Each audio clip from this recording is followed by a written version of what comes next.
Pusaka berpuaka. Isu pusaka boleh menyebabkan kepada anxiety, panic attack dan depression. Ramai di antara mereka yang pernah melalui masalah pusaka berdepan dengan penyakit-penyakit ini. Kenapa? Pertama, mereka pernah dituduh tamak harta hanya kerana ingin menyegerakan urusan pusaka. Yang kedua, mereka pernah dinafikan hak dalam bahagian faraid. Dan yang ketiga, perpecahan yang berlaku dalam keluarga menyebabkan mereka kecewa dan sedih. Sedangkan sebelum kematian, hubungan di antara ahli keluarga sangat baik. Bagaimana untuk kita nak elakkan perkara ini berlaku kepada kita dan generasi kita?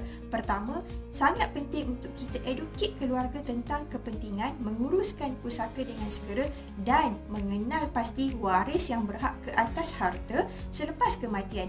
Ini sekaligus dapat membantu mengelakkan waris kita termakan harta batil.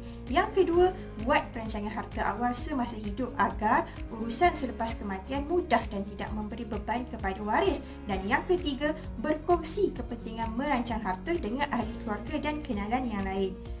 Anda dah buat perancangan harta? Jika belum, mulakan tindakan hari ini.